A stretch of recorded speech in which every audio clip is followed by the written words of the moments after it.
கடந்த 24 மணி நேரத்தில் தென் தமிழகத்தில் அநேக இடங்களிலும் வட தமிழகத்தில் ஒரு சில இடங்களிலும் மழை பெய்துள்ளது. சுமார் 106 இடங்களில் 1 சென்டிமீட்டருக்கு மேலான மழையும் 4 இடங்களில் கனமழையும் பதிவாகியுள்ளது. அதிகபட்சமாக தென்காசி மாவட்டம் சிவகிரியில் 11 சென்டிமீட்டர் மழை பதிவாகியுள்ளது.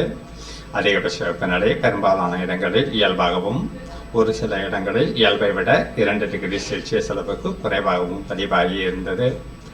தென்னிந்திய பகுதிகளில் மேல்நிலவும் வளிமண்டல சுழற்சிகளின் காரணமாக அடுத்து வரும் 3 நாட்களுக்கு தமிழகம், புதுவை மற்றும் காரைக்கால் பகுதிகளில் ஒரு சில இடங்களில் இடைமின்னலுடன் கூடிய லேசானது முதல் மிதமான வரை மழைக்கு வாய்ப்புள்ளது.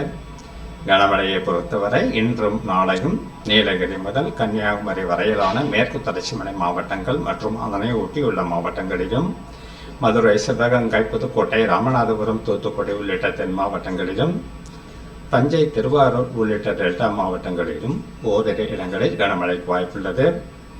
5ஆம் தேதி அன்று கோவை மாவட்ட மலைப்பகுதிகள், நீலகிரி, திண்டுக்கல், தேனி, தென்காசி உள்ளிட்ட மாவட்டங்களிலும், ஈரோடு, தர்மபுரி, கிருஷ்ணகிரி, சேலம் உள்ளிட்ட வட உள் மாவட்டங்களிலும் ஓரிரு இடங்களில் கனமழைக்கு வாய்ப்புள்ளது.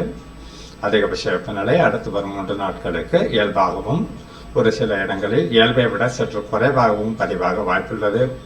சென்னை மற்றும் புறநகர் பகுதிகளை பொறுத்தவரை அடுத்த 2 நாட்களுக்கு வானம் ஓரளவு மேகமூட்டத்துடன் காணப்படும்.